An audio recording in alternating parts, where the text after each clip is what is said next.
Hello, আসসালামু আলাইকুম। তো আজকে ডিউটি শেষ করে বাসায় আসলাম, আইসা দেখি বউ তরকারি কাটতাছে। তো ভাবলাম যে একটা ভিডিও করি।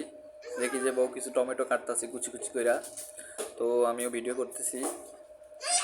টমেটোগুলো অনেক আগে আনছিলাম, পরে দেখলাম কিছু মাইয়া অনেক জ্বালাতন করে। কিছু মানে মশলা ব্লেন্ডার করার জন্য আর কি ওই রসুন কিছু পেস্ট ছিলা রাখছে, তারপরে পেঁয়াজ মরিচ যা যা লাগে সব কাটতাছে। মানে বউ এগুলা কাটতাছে আর আমি ভিডিও করতেছি। তো পেঁয়াজ পরে নিয়ে কুচি কুচি করে কাটতাছিল। পেঁয়াজ কাটার পরে মরিচ কয়টা কাটতাছিল, আমি এগুলো ভিডিও করতেছিলাম। তো নতুন আর কি এই ভিডিও করা শুরু করছি আর ভয়েস দিতেছি, ভয়েস ওভার দিতেছি আমি। তো ভুল ত্রুটি হইতেই পারে, স্বাভাবিক। পরে বউ এগুলা কাটাকাটি করতেছে কুচি কুচি করে সুন্দর করে, বউয়ের সুন্দর হাত দুইখানা দিয়া, আর আমি খালি ভিডিও করতেছি। আর পাশে মাইয়া যা দুষ্টমি করতেছে। তো এগুলা কাটাকাটি শেষ হইলেই বউয়ে তরকারি রান্না শুরু করব।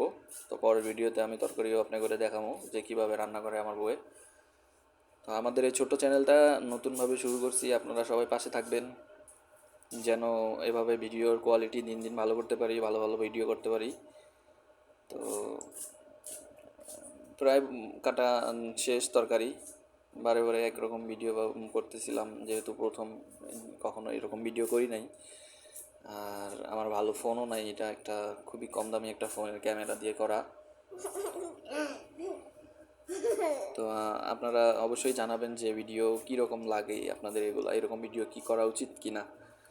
আবার এদিকে আমার মেয়ে আইসা আমাদের দুষ্টুমি করতেছিল আর বলতেছিল যে পাশের বাসায় চলে যাবে, মানে পাশের রুমে গিয়েও খেলা করবে।